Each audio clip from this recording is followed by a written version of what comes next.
Hi everyone, my name is Stephany Yang from IdeateTV, and today we're here with Helene An and Jaqueline from Crustacean, and we're so excited to hear about your restaurant. We came here in 1975, and so after the fall of Saigon, so we start to do the restaurant business over there, we are lucky because my mother-in-law she came first, and then she started a very small, we call it Italian daily So my cafe. grandmother actually started the first Vietnamese restaurant in San Francisco back in 1971. And she bought over a small Italian deli. So our original first menu, if you have a chance to look through it, actually has some Italian dishes and some Vietnamese dishes, because at that time people didn't even know what Vietnamese food was. And when my mother came over in 1975, she noticed how popular Italian food was, but it wasn't necessarily, those type of dishes wasn't exactly to her flavor. And one of our most famous dishes, the garlic noodles, came from that experience where she decided, oh, we need to create a noodle dish that would appeal, to the Americans' palate, but also appeal to hers. And then that's how the garlic noodles came about. And it's funny because a lot of people ask me now, is that a Vietnamese dish? But it really was something my mother created back in the 70s because of probably a little bit because we bought that Italian deli, and then we were getting so many requests for noodle dishes. So I know you also have a little bit of like French taste in it, so can you tell me a little bit about the influence from that too? So this is the reason why I create the garlic noodle.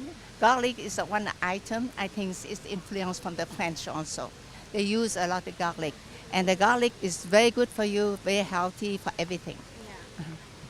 And also in our cookbook, we do a lot of roasting, which is actually, it's not typical in traditional Vietnamese cooking. Usually you see a lot of grill or stir fry, but we have a couple wonderful dishes, lemongrass roast chicken, which is something that we took the ideas from French cooking. And so that's actually heavily due to our French culinary background. So we do a lot of roasting inside our cookbook. So you guys have 100 recipes in your book, so what would you say is your favorite one, if you had to choose one? I have to say that every recipe in my book is my favorite, but depend on the day I want to eat. So the day I want more salad, then you can have beef salad, you can have duck salad, or you can have lobster salad. And the day I want more fish, I can have caramelized black cod. And then the day I want more meat, I can have, let's say, lamb with Mongolian sauce. And if I want healthy, I want chicken. That day I say, oh, too much, I want chicken. So I have a different recipe in my cookbook, and then depend on the day what I like to eat. So everything in my cookbook is my favorite. Yeah, well, that's one thing when we picked through the cookbook is I wanted recipes. Some of the recipes are, I have two kids, so some are very simple, but my whole point was whatever recipe we had, there had to be a lot of flavor. And so we have some really simple, wonderful dishes, and then we have some more, I call more aspirational restaurant type dishes. For those people who've already been familiar with Vietnamese cooking or love to cook, and they have the extra time to spend in the kitchen. So you get a little bit of everything in the cookbook. I would say if you're first time through the cookbook, chicken beef is it's a really wonderful dish. It's really easy to make, and you can find all the ingredients in your any supermarket. So that's definitely one of the dishes that my mother-in-law, who lives in Pittsburgh, she makes that dish all the time. And there it's very difficult to find a lot of the Vietnamese ingredients. And of course, pho. I love my mother's pho recipe. It's so delicious, so healthy for you. And summertime right now, lemongrass beef vermicelli just makes a lot of sense. Well, to close out the interview, what are some moments, like, did you guys cook together, and do you guys have any fun stories to share? Well, we cook, growing up, I cook a lot with my mother and grandmother. And so that's one thing that when we're putting the cookbook together, I really wanted to capture those stories that my mother told me while growing up. One of my favorite stories was when she was younger. During she always told us about rice harvest season. She was very fortunate. She grew up in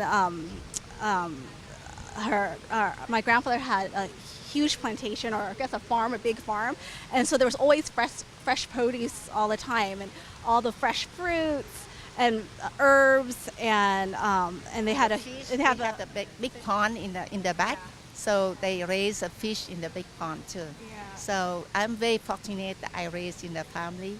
That my father has a very big plantation, so we can plant different kind of food, different kind of herb, different kind of salad, and different kind of fish in the pond. So we enjoy the freshness and the organic vegetable. Yes. Thank you for sharing. So, what are the next steps? Where can we find your restaurant? I know you're opening up a new restaurant in Orange County. Is that or where? We have a where's the restaurant in rent- Orange Orange County County? called On Key, and we have a restaurant on Crustacean Beverly Hills and Little Santa Monica and Bedford, as well as a restaurant called Tieto in Santa Monica, which is a great lunch place. And we have two restaurants, our first two restaurants actually, in San Francisco, Crustacean San Francisco and Tang Wong, our original restaurant, which we opened in 1971, is still in the same spot as it was when my grandmother first opened our restaurant.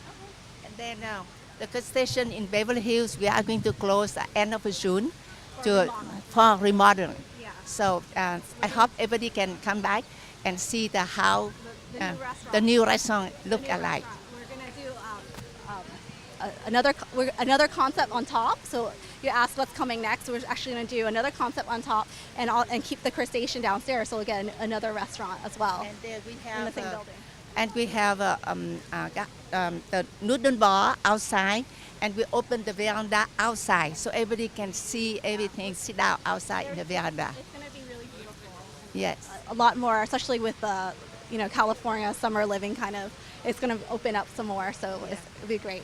Okay. Thank you so much, Jaqueline and Helen. It was a pleasure speaking to you guys. Thank you. Thank you very much. Thank you so much for having us. Thank you. Stephany Yang with IdeateTV.